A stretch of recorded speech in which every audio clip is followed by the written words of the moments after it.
नमस्कार, जय हिंद, वंदे मातरम। दोस्तों, स्वागत है आप सभी का आपके अपने यूट्यूब चैनल द स्टडी आश्रम टीएसए पर। दोस्तों, हम एमपी टेट वर्ग 3 का सिलेबस लेकर के चल रहे हैं। वैसे भी हमने लास्ट वीडियो ईवीएस का डाल चुके हैं, उसमें कोई आप देखिएगा। ये सेकंड वीडियो है, पूरा कंप्लीट सिलेबस वाइज लेकर के चल रहे हैं। वैसे हम सीडी का भी सिलेबस वाइज लेकर के चल रहे हैं। कहने के लिए तो वर्ग 3 एमपी टेट का है, लेकिन ये सभी टेट परीक्षाओं में ये काम आएगा, चाहे सी टेट हो, चाहे वो रीट हो या यूपी टेट हो, सभी में एक जैसा है। अब देखिएगा कि हम एकदम सिलेबस वाइज इसको लेकर के चल रहे हैं। आज हमारा सेकंड यूनिट है। इसमें हमारे पशु पक्षी, हमारे पालतू पशु पक्षी, मालवाहक पशु, हमारे आसपास के परिवेश में जीव जंतु जानवरों पर प्रदूषण पर इसका क्या प्रभाव पड़ता है, जीव जंतु के बारे में हम पढ़ेंगे।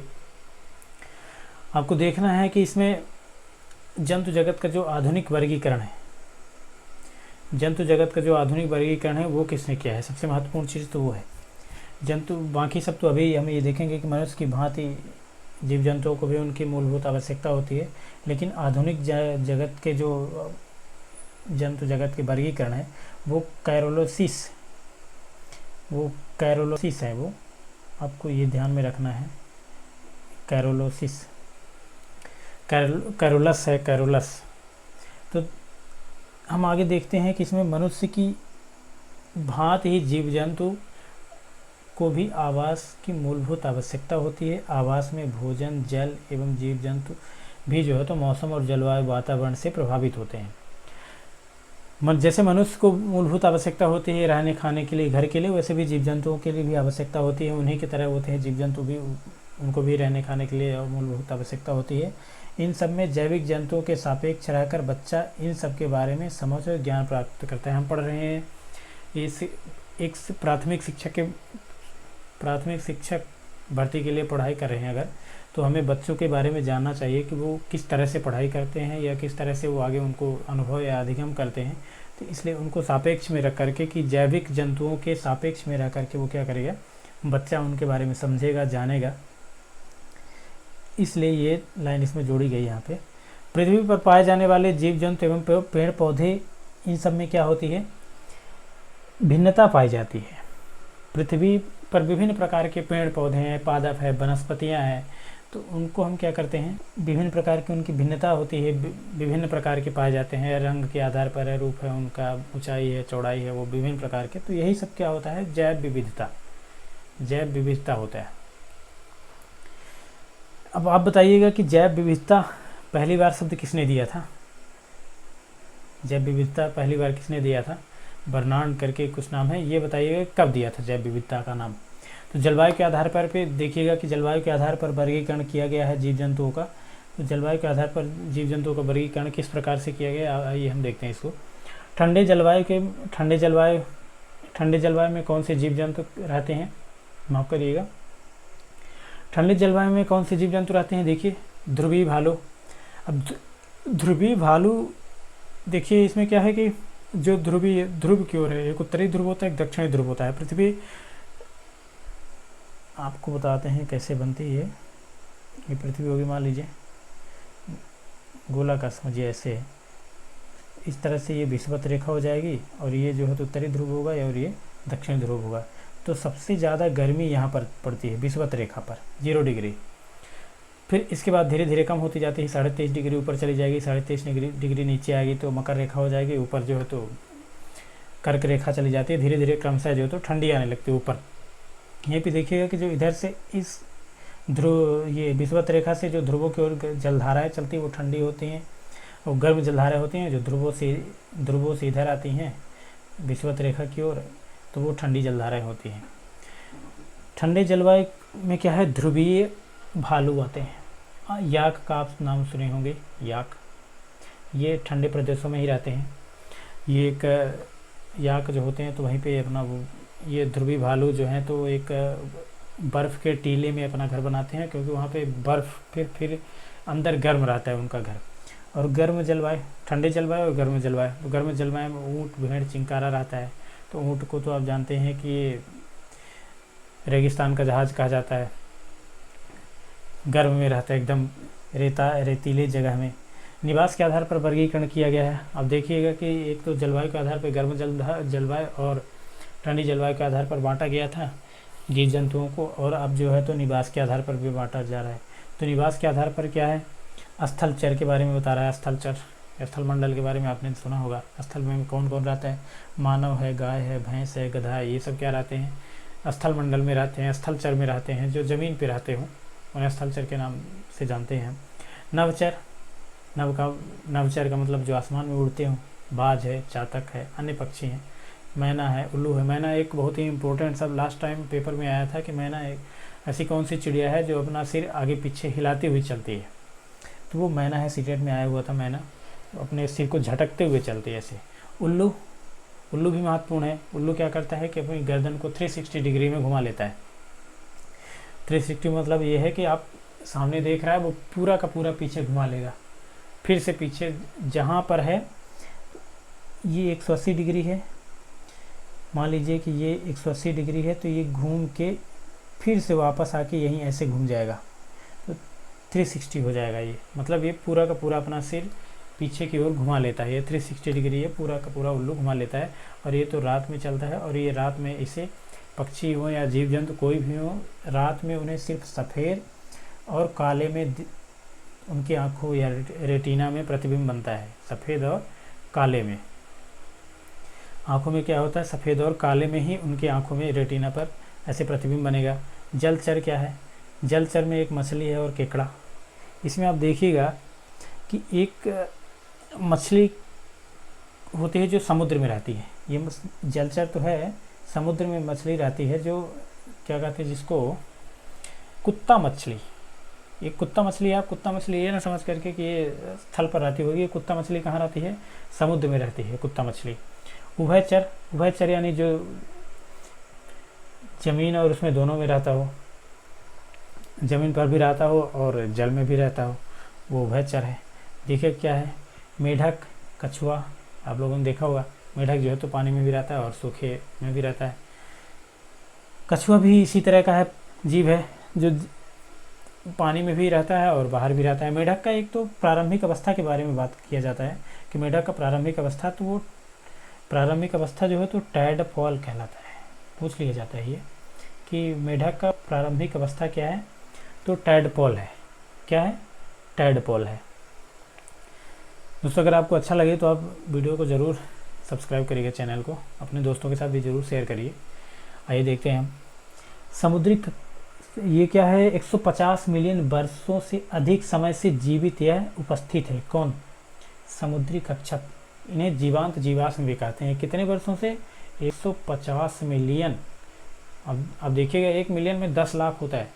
150 मिलियन वर्ष से अधिक से ये क्या है, जीवित हैं। इन्हें इसलिए जीवांत जीवाश्म कहते हैं। ये मुख्यतः 5 प्रकार के होते हैं। और ये सर्वाधिक रूप से क्या पाए जाते हैं, सर्वाधिक रूप से कौन से पाए जाते हैं, सर्वाधिक रूप से ऑलिव और रिडले। ये दोनों नाम बहुत महत्वपूर्ण है कि ऑलिव और रिडले क्या हैं, समुद्री कच्छप हैं।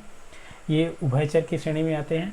ऑलिव रिडले ये 150 मिलियन वर्ष से ज़्यादा जीवित हैं। इन्हें जीवांत जीवाश्म भी कहा जाता है। देखिए इसमें कितने प्रश्न बन सकते हैं। एक तो ये उभयचर हैं, 150 मिलियन वर्ष से ज़्यादा हैं, इन्हें जीवांत जीवाश्म भी कहा जाता है।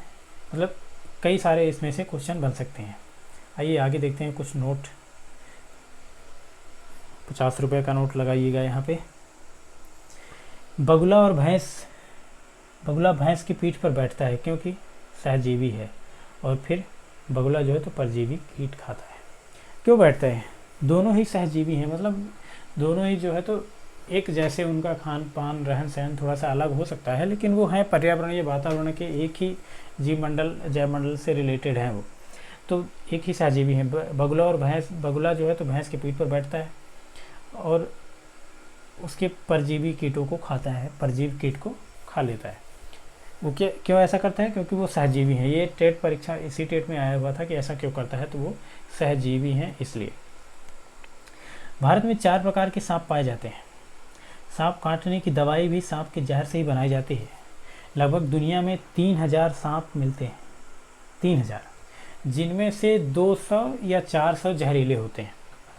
और भारत में लिखित रूप से सिर्फ 4 प्रकार के सांप मिलते हैं। 4 प्रकार के कौन कौन से हैं, 4 प्रकार के जो सांप मिलते हैं, एक है नाग, माफ करिएगा, एक है नाग, दूसरा कौन है, करैत है, एक अफाई, एक अफाई हो गया, एक दुबोई, दुबई से याद रखिएगा, अफाई से अफीम से याद करिएगा। नाग तो है ये है, नाग जहरीला है, तो 4 प्रकार के मिलते हैं। एक करैत तो आप कुवैत से करके, कुवैत वाले जहरीले होते हैं ऐसा करके याद रखिए। अफीम से अफाई याद रखिए, और दुबई से दुबोइया याद करिए। 4 प्रकार के नाग भारत में मिलते हैं। उल्लू अपनी गर्दन को क्या करता है, 360 डिग्री, ये बहुत ही मोस्ट IMP है। ये क्या करता है, 360 डिग्री को, 360 डिग्री में अपना सिर, पूरी गर्दन को घुमा लेता है। यहीं पे एक और बात महत्वपूर्ण चीज़ आती है कि आप देखे होंगे कि पक्षी जो होते हैं तो पूरा अपनी आँखों को नहीं घुमाते, पूरा सिर ही घुमा लेते हैं, एक या तो इधर या तो इधर। अगर इधर उधर देखना होगा तो पूरे सिर को इधर से उधर घुमा लेंगे, क्योंकि आप जानते हैं कि उनकी आँखों में ऐसा मूवमेंट कुछ नहीं होता, उनकी आँखें ऐसे ऐसे आगे पीछे नहीं हिलती, उनका पूरा सिर ही इधर से उधर घूमता है, इसलिए वो अपने इधर उधर देखने के लिए पूरा सिर को इधर उधर घुमा लेते हैं। गिलहरी का अग्रदांत बढ़ता रहता है, क्या करता है,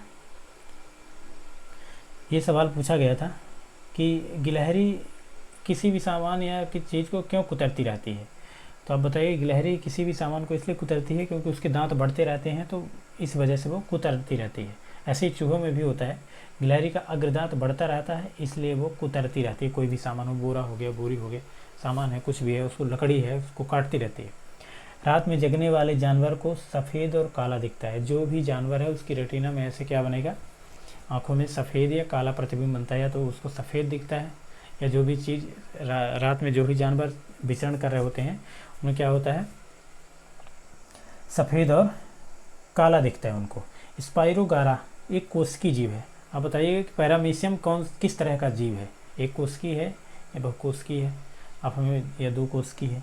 स्पाइरोगारा ये इंपॉर्टेंट चीज़ है, ये पूछा गया था सवाल में, इसलिए इसको नोट के रूप में हम ले लिए हैं। इसमें आप बताइएगा ज़रूर इसमें कि पैरामीशियम किस प्रकार का जीव है। आइए आगे चलते हैं। जंतुओं को 2 प्रकार से बांटा गया है, किस प्रकार से, आप करिएगा। जंतुओं को कितने प्रकार से बांटा गया है, जंतुओं को 2 प्रकार से बांटा गया है, कशेरुकी, एक अकशेरुकी। तो कशेरुकी का मतलब क्या होता है, ऐसे जीव जिनकी हड्डियां होती है, रीढ़ की हड्डियां होती हैं, कशेरुकी। ऐसे कशेरुकी का मतलब क्या है, कशेरुकी ऐसा मतलब है इनका, जिनके शरीर में हड्डियां होती है, रीढ़ की हड्डियां होती हैं। तो मछली में देखिए हड्डी होती है। अगर आता है मत्स्य कशेरुकी है कि अकशेरुकी है, तो आप बताइए कशेरुकी है। उभयचर होते हैं, मेढक है तो उभयचर है, इसमें भी हड्डियां होती हैं। मेढक का आपको बताया प्रारंभिक अवस्था जो होती है तो टैडपोल होती है। सरीसृप का मतलब ये होता है जो लचीले होते हैं, सरीसृप यानी बहुत ही मोड़ आ जाए उनमें, शरीर में लचीलापन है, वो सरीसृप, या दीवालों में चिपक करके भी चल सकते हैं, तो उनको क्या कहते हैं, सरीसृप होता है। और सांप और छिपकली भी किस में आते हैं, कशेरुकी, इनके अंदर भी हड्डियाँ होती है। पक्षी में भी हड्डियाँ होती है। स्तनधारी कशेरुकी, स्तनधारी का मतलब होता है जो 4 पैर वाले होते हैं और मनुष्य स्तनधारी होते हैं। तो स्तनधारी में भी हड्डियां होती हैं, इनमें भी रीढ़ की हड्डियां होती हैं। आपको सवाल देखते ही, अगर आप कशेरुकी और अकशेरुकी के बारे में जानते हैं कि कशेरुकी का मतलब जिनमें हड्डी हो, जिनकी रीढ़ की हड्डियां हो। अकशेरुकी का मतलब ये होता है कि जिनकी हड्डियां नहीं होती, जिनमें हड्डियां नहीं होती या रीढ़ की हड्डियां नहीं होती। तो अब मत्स्य हो गया, मछली, उभयचर हो गए, उभयचर जितने भी आएंगे लगभग उनमें हड्डियाँ होंगी। सरीसृप हो गया, पक्षी हो गया, स्तनधारी हो गया, मनुष्य हो गया, 4 पैर वाले हो गया। अकशेरुकी में क्या है, अकशेरुकी में है तितलियाँ। अब देखिएगा तितली में कितनी हड्डियाँ होंगी। प्रवालीय भित्तियाँ होती हैं, प्रवाल भित्ति होती है जो समुद्रों में, कक्षपों में पाई जाती हैं। एक आप देखिएगा वहाँ ऑस्ट्रेलिया के किनारे जो है तो एक बहुत बड़ी सी श्रृंखला बनती है इसकी प्रवाल भित्तियों की। केकड़ा, ये जो केकड़ा होता है इनमें भी हड्डियाँ नहीं होती। केकड़ा में तितलियाँ हो गई, प्रवाल हो गई, केकड़ा हो गया, स्पंजी जीव हो गए। स्पंजी जीव का मतलब ये छोटे छोटे आप देखेंगे कीटों की तरह होते हैं जो पत्तियों को खा जाते हैं, कट करके खा लेते हैं, वो स्पंजी जीव होते हैं। जिनको ऐसे दबाएं तो वो स्पंज टाइप के दब जाते हैं, फिर से अपने आकार में आ जाएंगे, छोड़ देंगे तो अकशेरुकी होते, तितली होगी, प्रवाल हो गई, वो प्रवाल भित्ति के बारे में बता रहा है, ये जो समुद्री क्षेत्रों में रहते हैं। केकड़ा हो गया, स्पंजी जीव हो गया। तो कशेरुकी और अकशेरुकी समझ में आ गया। दोस्तों हम आगे बढ़ते हैं कि क्या है इसमें। कशेरुकी के बारे में हमने बताया। इसमें कशेरुकी ऐसे जीव होते हैं जिनकी हड्डियां रीढ़ की हड्डियां होती है, और अकशेरुकी उसी का उल्टा होता है सीधा, आप समझिए। अकशेरुकी मतलब ऐसे जीव जिनकी रीढ़ की हड्डियां नहीं होती। देखिए क्या होता है, एक ये इम्पोर्टेंट चीज़ है कि गाय का घर क्या कहलाता है। गाय का घर क्या कहलाता है? शेड। अब योजना भी चल रही है, एक पशु शेड, आप जानते होंगे। तो गाय के बारे में है वो। गाय का घर का क्या नाम है? शेड। बाघ कहाँ रहता है? ये गुफा नहीं लगाना है, माद लगाना है। माद रहेगा ऑप्शन में, और गुफा भी रहेगा। गुफा में कौन रहता है? शेर रहता है। गुफा में कौन है? शेर रहता है। घोड़ा कहाँ रहता है? घुड़साल। अस्तबल भी मिल सकता है आपको, अस्तबल। घुड़साल हो गया और अस्तबल भी हो गया। इन दोनों चीज़ों में आप ध्यान रखिएगा। मुर्गा कहाँ रहता है? ये इंपॉर्टेंट चीज़ है। मुर्गा पूछेगा कहाँ रहेगा? दावेड़ में। तो गाय कहाँ रहती है? शेड में रहती है। बाघ कहाँ रहता है? माद में रहता है। शेर कहाँ रहता है? गुफा में रहता है। घोड़ा कहाँ रहता है? घुड़साल में। ये तो सब चीज़ आप लोगों गांव से रिलेटेड जो है तो वो सब जानते हैं। मुर्गा कहाँ रहता है? दावेड़ में। और सुअर बाड़े में रहता है। सुअर कहाँ रहता है? बाड़े में रहता है। ये हमने देख लिया। आगे चल करके हम देखते हैं, अब इससे रिलेटेड कुछ वन्य जीवों से रिलेटेड चीज़ देखते हैं। इसमें ज़्यादा कुछ हमें इसमें देखना नहीं होता। ये आसपास के जितने भी परिवेश से रिलेटेड चीज़ है, इसी के बारे में हम डिफाइन कर सकते हैं। ज़्यादा अगर डीप पढ़ेंगे आप, जैविक या जीव विज्ञान से रिलेट करके पढ़ेंगे तो ज़्यादा डीप हो जाएगा, वो उतना आएगा नहीं इसमें। हमें इतना पढ़ना है जितना वर्ग 3 के अपेक्षाकृत आने वाला है। ज़्यादा डीप जाएंगे तो सिलेबस बहुत बड़ा है, उसको कवर करना मुश्किल हो जाएगा। और सिर्फ हमें इतना देखना है कि हमें कवर कितना करना है, पढ़ना कितना है। पढ़ना उतना ही है जितना कि सिलेबस में है, जितना कि हम उसको रिपीट कर सकें, दोहरा सकें। तो भारत में वन्य जीव के बारे में क्या लिखा हुआ है? वन्य जीव संरक्षण। ऐतिहासिक रूप से भारत में वन्य जीव संरक्षण के लिए पहला जिक्र कहाँ मिलता है? विष्णु शर्मा द्वारा रचित पंचतंत्र। पंचतंत्र एक पुस्तक है जिसकी रचना कौन किया था? विष्णु शर्मा। सबसे पहले वन्य जीव के संरक्षण के बारे में कौन कहा? उन्होंने जिक्र किया कि पंचतंत्र में कि वन्य जीवों का संरक्षण किया जाए। क्या किया जाए? वन्य जीवों का संरक्षण। इसके बाद एक रुडयार्ड क्रिपलिंग नाम के व्यक्ति थे जिन्होंने एक रचना की जिसका नाम है जंगल बुक। आप लोगों ने कार्टून में देखा होगा जंगल बुक के बारे में। वन संरक्षण के बारे में उन्होंने, ये दूसरी पुस्तक थी। पहली पुस्तक कौन सी थी? पंचतंत्र की। दूसरी पुस्तक कौन सी है? जंगल बुक। जंगल बुक में मोगली का उल्लेख किया गया है, मोगली। और एक जो है तो ये पेंच में मोगली लैंड भी बनाया जा रहा है उसके याद में। उसका नाम, दूसरा नाम है इंदिरा गांधी प्रियदर्शनी भी है। अब आगे चल करके देखते हैं कि पहला जिक्र तो पंचतंत्र में है, दूसरा किस में है? जंगल बुक में। इसके लेखक कौन है? रुडयार्ड क्रिपलिंग है। भारत में स्वतंत्रता के बाद कुछ इसे कानूनी ढांचा भी दिया गया। 1947 के बाद क्या किया गया? कुछ कानूनी ढांचा दिया गया। अनुच्छेद 48 के काम में, ये भाग 4 में है। भाग 3 तक तो मौलिक अधिकार है, मूल कर्तव्य, मूल अधिकार है। भाग 4 में अनुच्छेद 48 के का में वन्य जीवों और पशुओं के संरक्षण की बात कही गई। वन्य जीव, उनके बारे में संरक्षण के लिए कुछ प्रावधान किए गए। किंतु भारत सरकार जो है तो 1972 में वन्य जीव संरक्षण पास करके कानूनी ढांचा तैयार किया। इसमें संरक्षण की बात कही जाती है अर्थात पर्यावरण से रिलेटेड। भारत सरकार के अनुच्छेद संविधान के 48 के काम है वन्य जीवों के, पशुओं के संरक्षण के बारे में। लेकिन किंतु 1972 में एक अधिनियम बनाया गया, वन्य जीव संरक्षण अधिनियम।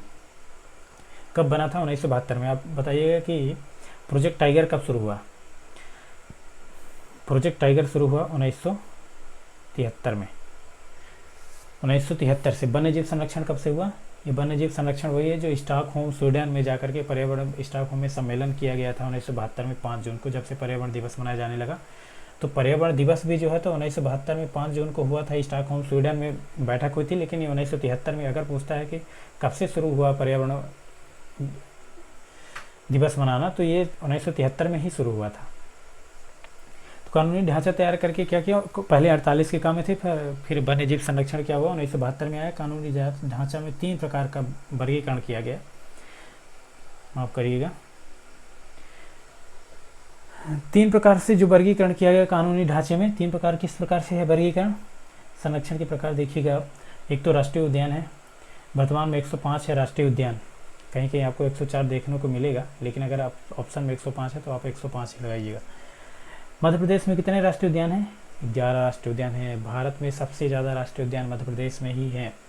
राष्ट्रीय उद्यान सबसे ज़्यादा कहाँ है? मध्य प्रदेश में ही है। अभ्यारण्य सबसे भारत में कितने हैं? 544। मध्य प्रदेश में कितने हैं?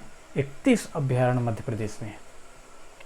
अगर आप मध्य प्रदेश का पेपर दे रहे हैं तो कम से कम सबका नाम तो याद ही होना चाहिए, और सबका नाम 31 में, इतना 31 तो ये पूरे इम्पोर्टेंट नहीं है, लेकिन हाँ मध्य प्रदेश के राष्ट्रीय उद्यान को आपको ध्यान में रखना जरूरी है।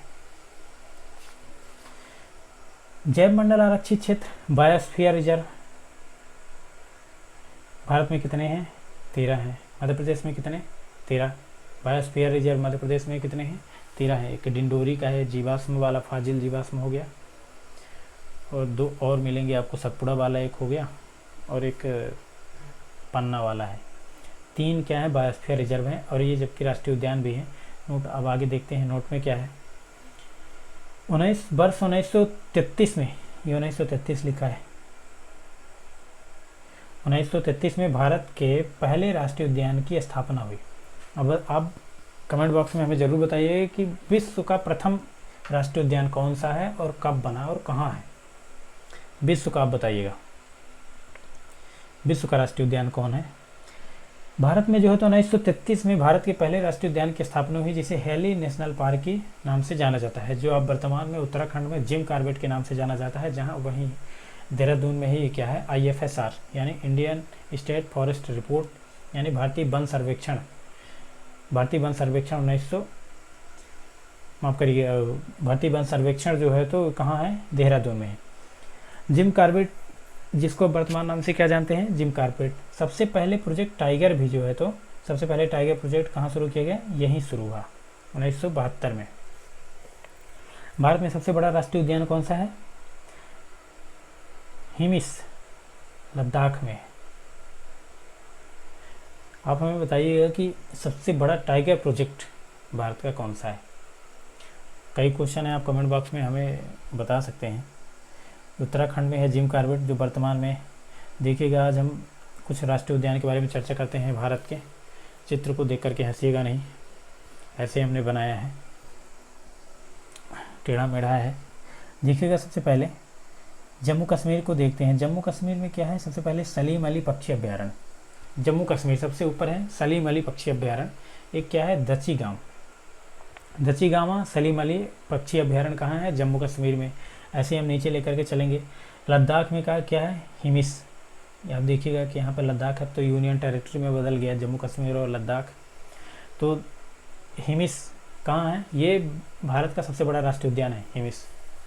आपको कहीं कहीं देखने को मिलेगा कि दचीगाम है क्षेत्रफल के दृष्टि से, लेकिन ये हिमिस सही है, हिमिस को ही लगाइएगा आप। हिमिस सबसे बड़ा राष्ट्रीय उद्यान है।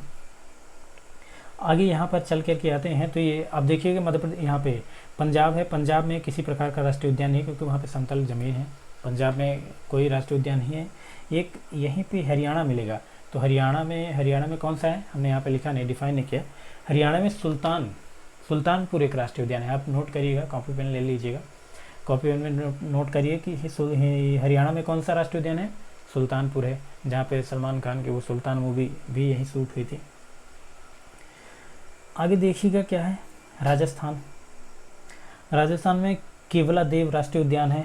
सरिस्का, रणथंभौर तो एक जगह का नाम है राजस्थान में, लेकिन एक केवलादेव, एक इधर भी मिलेगा केबुल लामजाओ, और एक केवलादेव जो है तो राजस्थान में मिलेगा। लेकिन ये केवलादेव है और ये केबुल लामजाओ जो है तो ये अलग ही महत्वपूर्ण है। ये कि यहीं पे एक झील भी है ऐसी।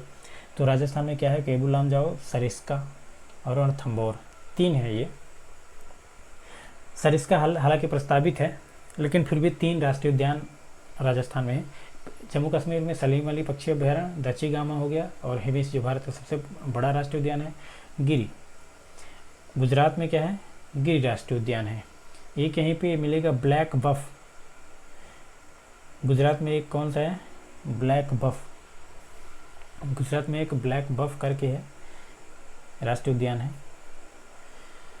और एक गिर राष्ट्रीय उद्यान। यहीं पे एशिया का गिर राष्ट्रीय उद्यान में बब्बर शेर मिलता है, सफ़ेद बब्बर शेर कहाँ मिलता है, एक ही जगह भारत में सिर्फ कहाँ है ये, गिर राष्ट्रीय उद्यान में। गुजरात में कौन सा है, एक गिर राष्ट्रीय उद्यान है और एक ब्लैक बफ है। नीचे देखते हैं, यहीं पे महाराष्ट्र आता है, माफ़ करिएगा डिवाइस है ये। महाराष्ट्र में क्या है, महाराष्ट्र में एक संजय राष्ट्रीय उद्यान है। मध्य प्रदेश में मिलेगा संजय गांधी राष्ट्रीय उद्यान, लेकिन एक महाराष्ट्र में भी संजय गांधी राष्ट्रीय उद्यान मिलता है। गोवा में महावीर राष्ट्रीय उद्यान, गोवा में क्या है, ऊपर से चलेंगे, जम्मू कश्मीर में सलीम अली पक्षी अभयारण्य दचीगाम है, फिर लद्दाख में हिमिस है, फिर पंजाब में कोई नहीं, हरियाणा में एक सुल्तानपुर है, फिर राजस्थान में आ जाइएगा केवला देव है, सरिस्का है, रणथंभौर है, फिर एक गुजरात में आइएगा, गुजरात में गिर है, एक ब्लैक बक करके राष्ट्रीय उद्यान है, और महाराष्ट्र में संजय गांधी राष्ट्रीय उद्यान है, और गोवा में जो है तो महावीर राष्ट्रीय उद्यान है। कर्नाटक में कौन सा राष्ट्रीय उद्यान है, कर्नाटक में एक बांदीपुर, नागरहोल, जैसे नागरहोल प्रसिद्ध राष्ट्रीय उद्यान है, नागरहोल को राजीव गांधी राष्ट्रीय उद्यान भी कहते हैं। एक बनेर थट्टा भी है, ये क्या है, बनेर घट्टा, कहाँ ये, एक तो बांदीपुर हो गया, नागरहोल है, राजीव गांधी बनेर घट्टा हो गया, कर्नाटक में है। केरल में साइलेंट वैली, अगस्तमलाई, दो है। एक और मिलेगा आपको एराविकुलाई करके, एराविकुलाई, आप देख सकते हैं, उसको आप अपनी कॉपी में लिख लीजिए, एराविकुलाई है। एक साइलेंट वैली, जो साइलेंट वैली है वहाँ पर जो जैव विविधता, सर्वाधिक जैव विविधता साइलेंट वैली में भी मिलती है। अगस्तमलाई दूसरा राष्ट्रीय उद्यान है, और एक कौन सा है, एराविकुलाई। तमिलनाडु में नीलगिरी है, तमिलनाडु में क्या है, नीलगिरी है, यहीं पे एक मुदुमलाई मिल सकती है, और एक आधा और है इसमें, पर वो ज़्यादा इतना इम्पोर्टेंट नहीं है अपने पास, अपने लिए। दिमुर्खी करके एक राष्ट्रीय उद्यान है, लेकिन ये नीलगिरी जो राष्ट्रीय उद्यान है, ये सबसे महत्वपूर्ण नीलगिरी राष्ट्रीय उद्यान है तमिलनाडु का। ये शायद इसमें सबसे पहले जो है तो इसको बायोस्फीयर रिजर्व शामिल किया गया था। नीलगिरी को क्या है, सबसे पहले बायोस्फीयर रिजर्व माना गया था इसको, जब जो अपने यहाँ 18 बायोस्फीयर रिजर्व हैं, सबसे पहले इसी को शामिल किया गया था। आगे देखिएगा, आंध्र प्रदेश में एक क्या है, ये शेषाचल, और यहीं के एक पापीतामा करके भी है, पापीतामा करके भी क्या है, एक राष्ट्रीय उद्यान है आंध्र प्रदेश में। तमिलनाडु में नीलगिरी महत्वपूर्ण है, मुदुमलाई भी है, माफ़ करिएगा। आंध्र प्रदेश में क्या है, शेषांचल हो गया, एक पापी हो गया, पापीतामा करके कुछ राष्ट्रीय उद्यान है वहाँ पे। एक उड़ीसा में है, उड़ीसा में एक सिमलीपाल, ये बहुत ही इम्पोर्टेंट है, सिमलीपाल पूछा जाएगा, हर जगह पूछ लिया जाता है सिमलीपाल।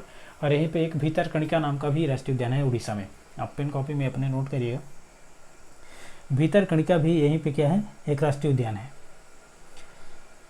आगे देखिए, पश्चिम बंगाल, दीदी का घर, एक पश्चिम बंगाल में सुंदरबन प्रसिद्ध है। यहाँ पे एक और राष्ट्रीय उद्यान है, यहाँ पे कुछ दर्जा करके नाम मुझे नहीं याद आ रहा है, आपके दर्जा भा करके है या भर करके है उसका नाम, तो उसको भी आप ध्यान में रखिएगा। तो पश्चिम बंगाल में क्या है, सुंदरबन। फिर आगे चल करके देखिए, अभी हमने तमिलनाडु में देखा नीलगिरी राष्ट्रीय उद्यान है, बायोस्फीयर रिजर्व है, ये सबसे पहले शामिल किया गया था। वहीं पे मुदुमलाई राष्ट्रीय उद्यान है, और एक तिमिरखी करके भी कुछ उसका नाम है। फिर ये आंध्र प्रदेश में शेषांचल है, और फिर शेषांचल के बाद यहीं पे एक पापीतामा करके राष्ट्रीय उद्यान है। उड़ीसा में ये सिमलीपाल है, सिमलीपाल के साथ साथ एक भीतरकनिका नाम का भी राष्ट्रीय उद्यान है यहीं पे।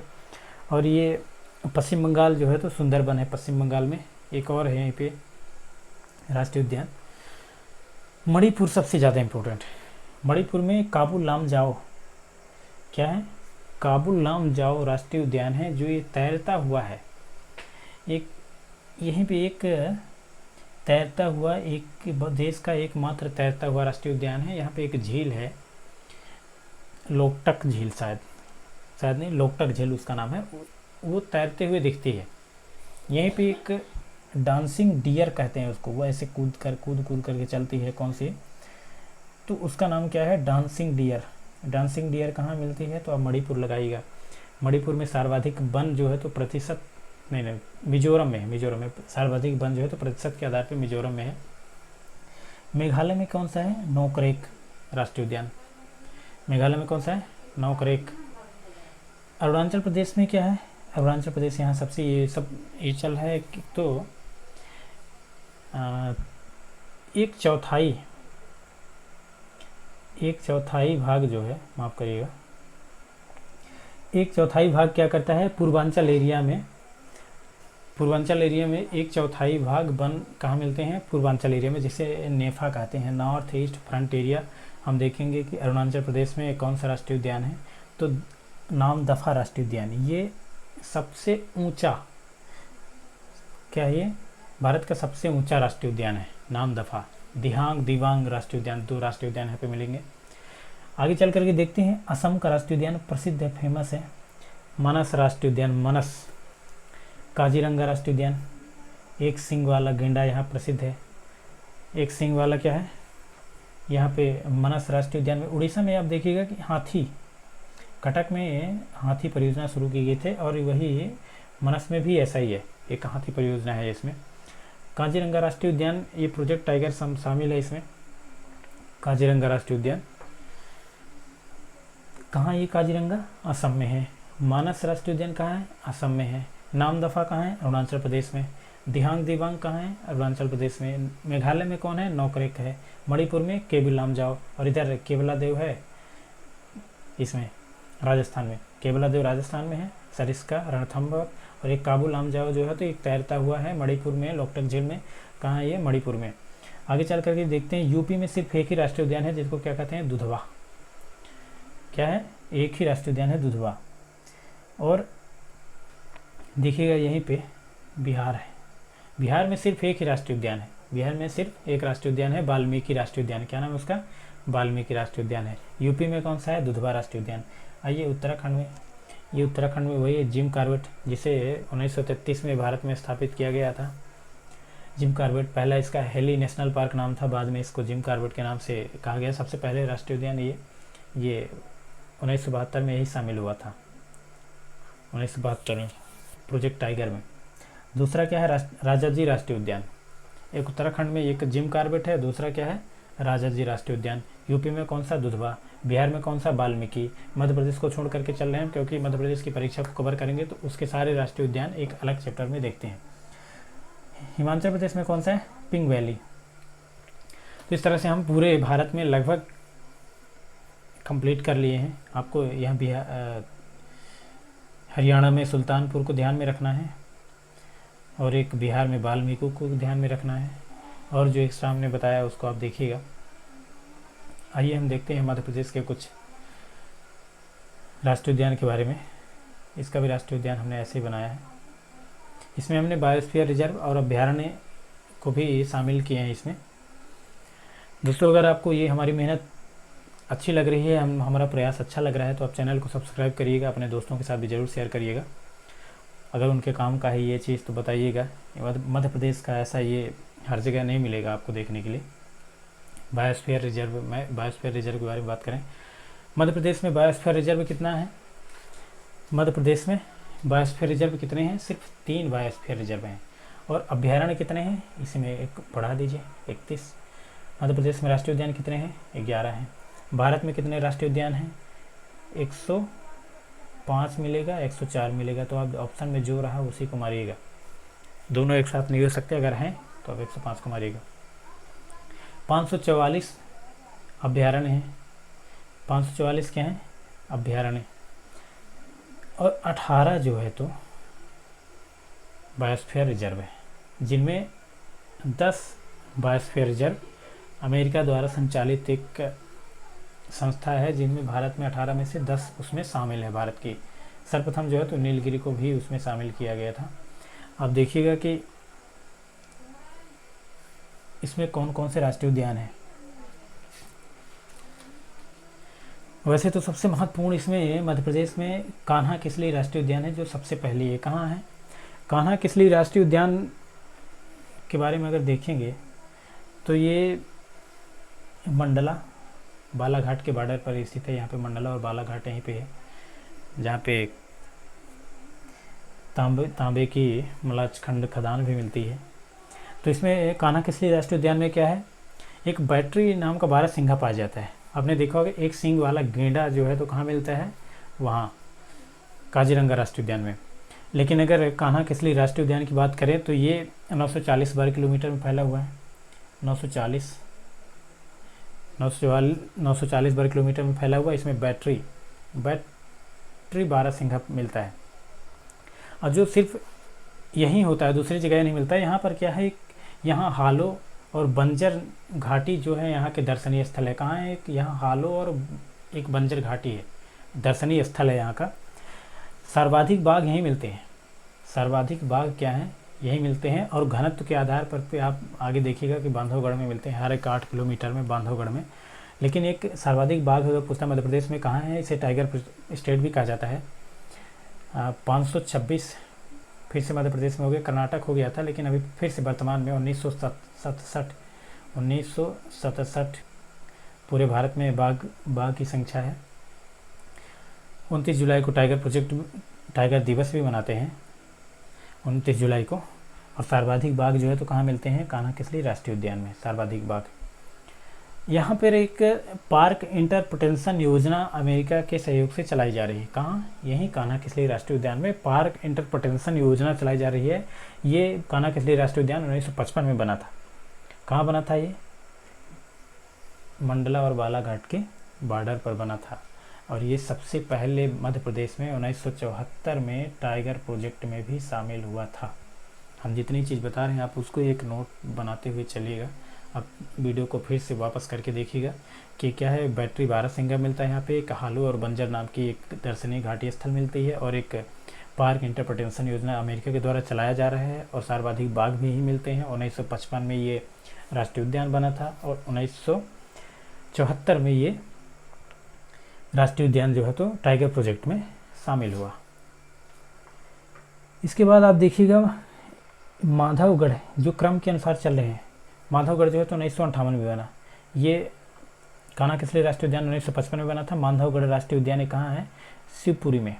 माधव राजे सिंधिया को आप सुनेंगे, ग्वालियर गुना यही उन्हीं का क्षेत्र है, वो माधव उन्हीं के नाम पे बनाया गया ये माधव नेशनल पार्क। यहीं पे एक करेरा अभ्यारण्य भी है, अभ्यारण्य को आप भी ध्यान में रख सकते हैं शिवपुरी में। लेकिन माधव राष्ट्रीय उद्यान जो है तो नेशनल पार्क कहाँ है, शिवपुरी में है। और शिवपुरी जिले में क्या है, एक सांख्य सागर झील है। क्या है, सांख्य सागर झील है, और एक सांख्य सागर झील, यहीं पे एक जॉर्ज कौशल भवन है। क्या है यहीं पे, जॉर्ज कैसल भवन। तो क्या है कि शिवपुरी जिले में है माधव राष्ट्रीय उद्यान, सांख्य सागर झील है, और जॉर्ज कैसल भवन है। और यहीं से एक NH3 नेशनल हाईवे 3 यहाँ से जाती है, कहाँ, आगरा से मुंबई। तो ये ऐसे यहाँ से एक नेशनल हाईवे चलती है, यहाँ से यही रोड जाती है यहाँ से, तो NH3 जाती है नेशनल हाईवे। फिर आगे चल करके देखिएगा ये कब बना था, 1958 में बना ये राष्ट्रीय उद्यान। ये 1955 में बना था, ये 1958 में बना। अब आगे देखिए कि बांधवगढ़ कब बना। ये उमरिया और कटनी के बॉर्डर पर है ये राष्ट्रीय उद्यान बांधवगढ़। ये 1968 में बना। कब बना है, 1968 में बना। उमरिया और कटनी के बॉर्डर में ये स्थित है। एक इसका महत्वपूर्ण चीज़ ये है कि इसमें बांधवगढ़ राष्ट्रीय उद्यान जो है तो 32 पहाड़ियों से घिरा है। जैसे अब सतपुड़ा के बारे में जानते हैं तो 7 पहाड़ियों से घिरा हुआ है, लेकिन ये बांधवगढ़ राष्ट्रीय उद्यान क्या है, 32 पहाड़ियों से घिरा हुआ है। सर्वाधिक बाघ का घनत्व तो कहाँ मिलता है, इसी राष्ट्रीय उद्यान बांधवगढ़ में, यहीं पे है उमरिया कटनी। ये मध्य प्रदेश का पूर्वांचल एरिया है। बांधवगढ़ में ही सर्वाधिक बाघ का घनत्व हर एक 8 किलोमीटर में। आप जाइएगा कभी राष्ट्रीय उद्यान में, वहाँ पैसा लगता है, अलग से आपको चार्ज दिया जाएगा राष्ट्रीय उद्यान देखने के लिए, और जिप्सी का चार्ज, गाड़ी में जाकर के घूम सकते हैं वहाँ पे। 4042 रुपये के लगभग लगेगा इसमें खर्च। तो आप बांधवगढ़ नेशनल पार्क में जाइएगा, उमरिया में है, कटनी का, उमरिया और कटनी के बॉर्डर में है बांधवगढ़ नेशनल पार्क। 8 किलोमीटर में यह बाघ आपको देखने को मिल जाएगा। ये भी एक टाइगर प्रोजेक्ट है, 1993 में इसे शामिल किया गया था। ज़्यादा आप डीप में न जाइए, नहीं तो आपको हर चीज़ फिर भूलने लगेगा आप। हालांकि आप नोट्स में बनाते चले जाइए कि 1993 में बांधवगढ़ को राष्ट्रीय उद्यान टाइगर प्रोजेक्ट में शामिल किया गया था। ये एक फाजिल है, फाजिल जीवाश्म नेशनल पार्क। ये देश का जो है तो प्रथम जीवाश्म उद्यान है और सबसे छोटा भी है। ये बायोस्फीयर रिजर्व भी इसको कहते हैं। एक ये बायोस्फीयर रिजर्व हो जाएगा, एक पन्ना बायोस्फीयर रिजर्व हो जाएगा और एक सतपुड़ा बायोस्फीयर रिजर्व हो जाएगा। तो ये फाजिल जीवाश्म कहाँ है? डिंडोरी में, सबसे छोटा भी है। आगे हम देखते हैं कि पेंच राष्ट्रीय उद्यान, पेंच राष्ट्रीय उद्यान कहाँ है? सिवनी में। पेंच राष्ट्रीय उद्यान कहाँ है? सिवनी और छिंदवाड़ा। यहीं पे आप देखिएगा, यहीं पे बालाघाट है, यहीं पे सिवनी है, यहीं पे छिंदवाड़ा है। कमलनाथ जी का संसदीय सीट है ये, हालांकि अब तो विधानसभा सीट हो गई कमलनाथ जी का। तो छिंदवाड़ा और सिवनी में क्या है? यही पेंच नेशनल पार्क है। ये पेंच नेशनल पार्क कब बना? 1975। आप देखते चलिएगा कि 1955 में कान्हा किसली राष्ट्रीय उद्यान बना था, फिर 1958 में शिवपुरी बना था, फिर 1968 में बांधवगढ़ राष्ट्रीय उद्यान बना था, फिर 1968 में ये फाजिल जीवाश्म बना, फिर ये पेंच राष्ट्रीय उद्यान जो है तो 1975 में बना। कब बना है? 1975 में छिंदवाड़ा में बना। यहीं पे रुडयार्ड किपलिंग नाम की जो पुस्तक उन्होंने लिखी थी सबसे पहले, दूसरी पुस्तक थी जंगल, इसके बारे में, वन्य जीव संरक्षण के बारे में। तो the jungle book Rudyard Kipling को यहीं से प्रेरणा मिली थी। उन्होंने अब वर्तमान में यहीं पे एक मोगली लैंड बनाया जा रहा है। इसी पेंच राष्ट्रीय उद्यान का दूसरा नाम जो है तो इंदिरा गांधी प्रदर्शनी भी है। इसे जो है तो ये 1983 में राष्ट्रीय उद्यान में शामिल किया गया था। माफ़ करिए, 1983 में टाइगर प्रोजेक्ट में शामिल किया गया था। टाइगर प्रोजेक्ट, टाइगर डे के बारे में बताइए। 29 जुलाई टाइगर डे के रूप में मनाया जाता है। तो ये पेंच राष्ट्रीय उद्यान क्या है? 1983 में बनाया गया।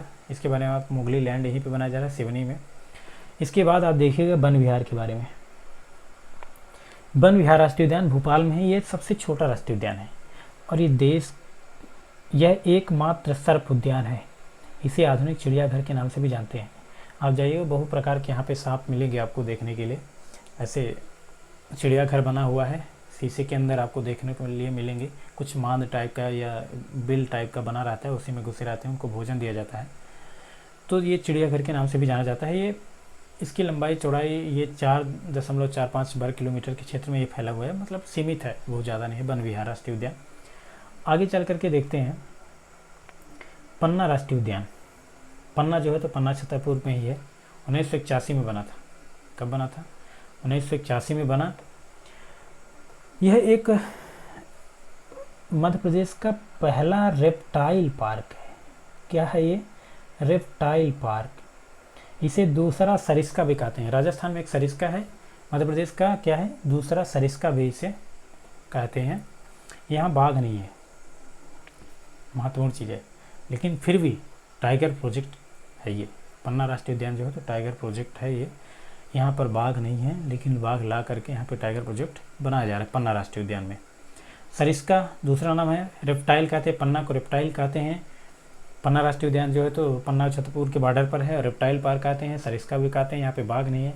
बहुत सारी चीज़ें हमने इसके बारे में सुन लिया, जान लिया। पन्ना जो है तो मध्य प्रदेश का ही है। आप कुछ मोटा मोटा चीज़ लेकर के चलिएगा। आगे चलते हैं संजय गांधी नेशनल पार्क। ये सीधी जिला में है। यहीं पे एक अचान कमार मध्य प्रदेश में है। अचान कमार यहीं पे जो मध्य प्रदेश से छत्तीसगढ़ दोनों के बॉर्डर पे है। अचान कमार वो अभ्यारण्य है। तो संजय गांधी नेशनल पार्क कहाँ है? ये संजय गांधी नेशनल पार्क एक तो महाराष्ट्र में हमने देखा था। संजय गांधी नेशनल पार्क एक हमने सीधी जिला मध्य प्रदेश में भी देख रहा है, जो मध्य प्रदेश और छत्तीसगढ़ के बॉर्डर पर स्थित है। संजय गांधी राष्ट्रीय उद्यान। इसका पुराना नाम जो है तो डुबरी था। इसके बारे में इतने जानना ठीक है। 2008 में इसे शामिल किया गया था टाइगर प्रोजेक्ट में। इसके पहले ये, अगर आप इसके बारे में जानना चाहते हैं कि बना कब था, तो ये पन्ना के साथ ही बना था 1981 में ही। सतपुड़ा राष्ट्रीय उद्यान के बारे में आइए देखते हैं। सतपुड़ा राष्ट्रीय उद्यान 1999 में शामिल हुआ। किसमें? सतपुड़ा राष्ट्रीय उद्यान 1983 में बना था, जो होशंगाबाद में है, लेकिन 1999 में टाइगर प्रोजेक्ट में ये शामिल हुआ था।